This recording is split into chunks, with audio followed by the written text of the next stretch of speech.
Κομπολίνο, ο σπιτόγατος.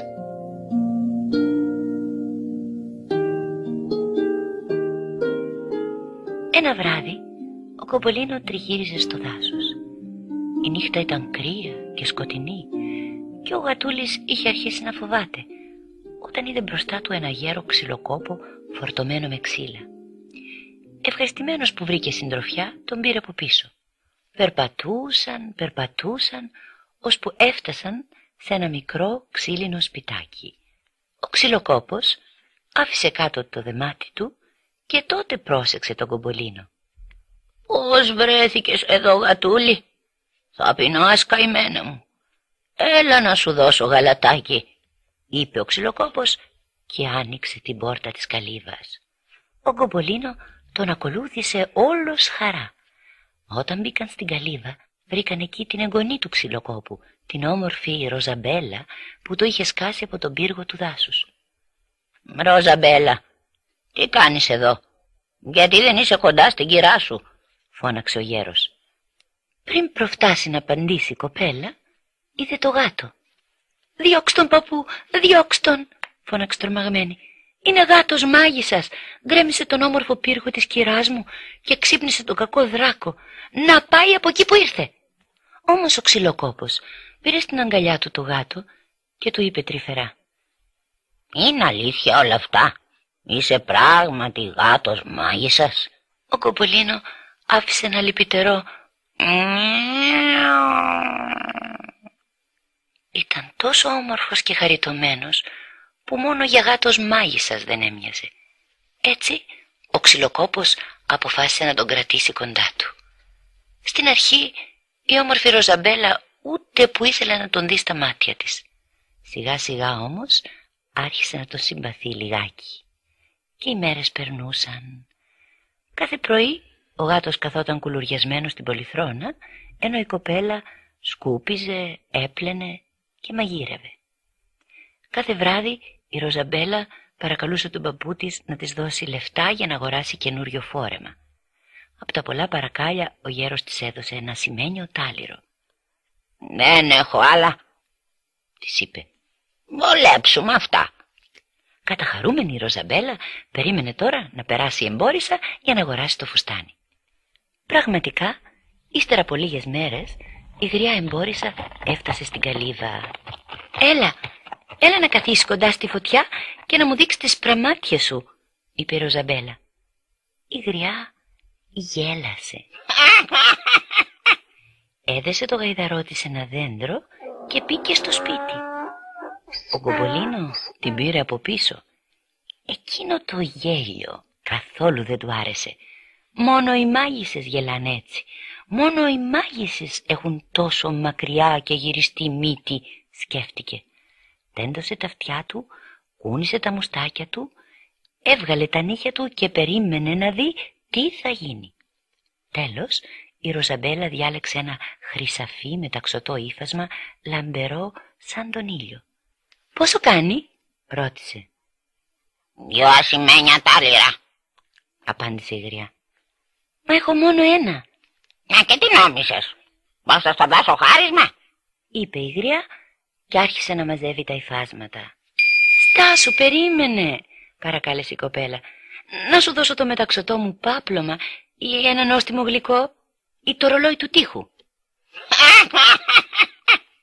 Κακάρισε η γριά. «Τι να τα κάνω, κοπέλα μου, τα γλυκά και τα παπλώματα? Εγώ τρώω μόνο άγριες φράουλες και κοιμάμαι στα χαντάκια του δρόμου. Όσο για ρολόι, έχω τον ήλιο στον ουρανό. Τέλος πάντων, δώσε μου αυτό το γάτο και το νόμισμα και πάρε το χρυσό υφάσμα». «Μα ο γάτος είναι του παππού μου. Δεν μπορώ να σου τον δώσω». «Μάστο τότε. Εγώ θα μείνω ακόμα 3 μέρες εδώ κοντά. Αν αλλάξεις γνώμη, έλα να με βρεις. Στην άκρη του δάσους θα δεις ένα καλύδι. Εκεί θα σε περιμένω», είπε η γριά και έφυγε.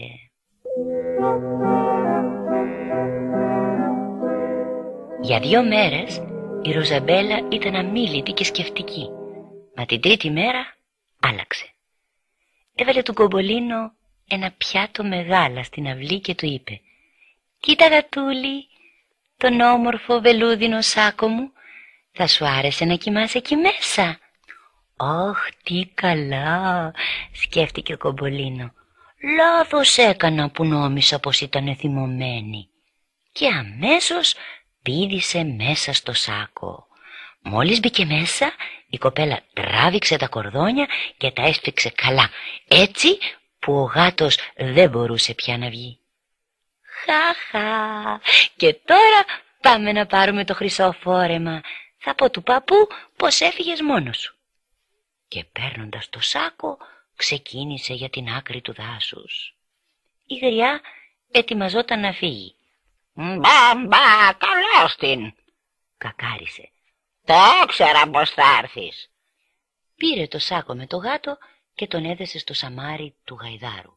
Πήρε και το ασημένιο τάλιρο και έδωσε στην κοπέλα το χρυσαφένιο ύφασμα.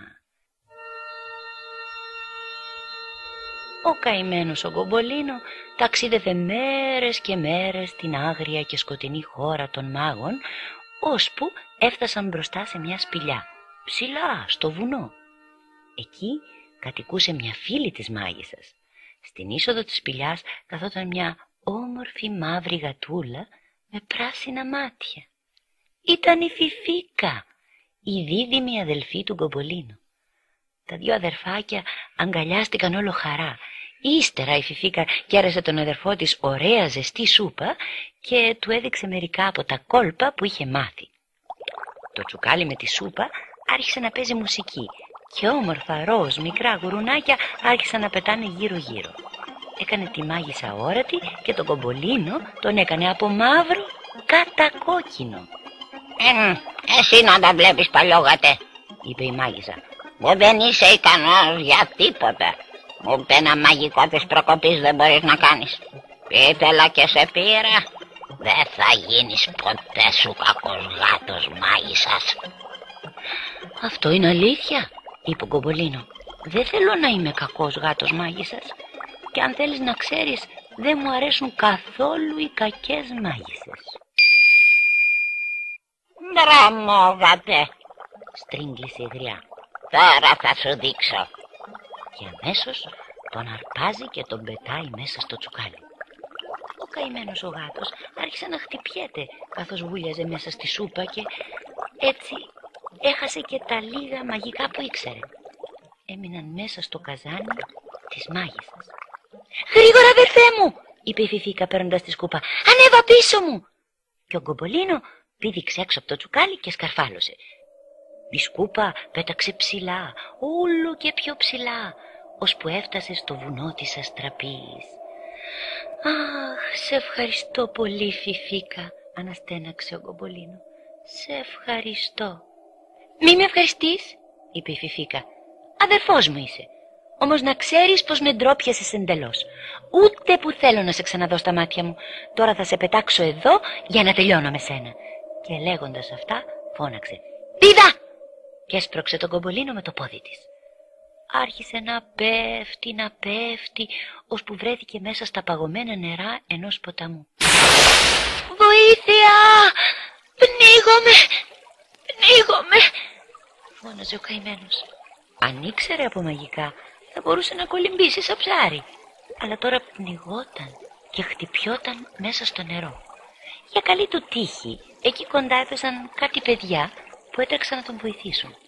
Έριξαν ένα ξύλο στο νερό και ο Κομπολίνο πιάστηκε από αυτό και σώθηκε. «Καλέ, είναι ο Κομπολίνο», φώναξαν τα παιδιά, «και εμείς τον είχαμε για χαμένο». «Έλα να μας κάνεις τα κόλπα σου, μπορείς ακόμα να γίνεις αόρατος». Ο γάτος κούνησε το κεφάλι του λυπημένος. Αλίμονο, δεν μπορούσε πια να κάνει μαγικά. Τα παιδιά τον πήραν μαζί τους στο σπίτι. «Μπαμπά, κοίτα ποιον βγάλαμε από το ποτάμι», είπαν στον πατέρα τους. «Ο μαύρος γάτος της μάγισσας ξαναγύρισε». Αν ήταν ο γάτος της μάγισσας, δεν θα πνιγόταν στο ποτάμι, θα μπορούσε να κολυμπήσει, είπε ο πατέρας, και παίρνοντας την αγκαλιά του τον Κομπολίνο, τον κοίταξε καλά-καλά. «Είναι ένας συνηθισμένος πιτόγατος. Μπορούμε να τον κρατήσουμε? Και βέβαια μπορείτε. Σε λίγο τα παιδιά πήγαν για ύπνο ευτυχισμένα και η μαμά τους έδωσε στον Κομπολίνο ένα πιάτο με γάλα. Εκείνος, αφού έγλειψε καλά το πιάτο, πήδησε στην αγκαλιά της και άρχισε να γουργουρίζει ευχαριστημένος. Επιτέλους, ύστερα από τόσες περιπέτειες, είχε βρει ένα ζεστό σπιτικό. Ήταν πια ο Κομπολίνο ο σπιτόγατος.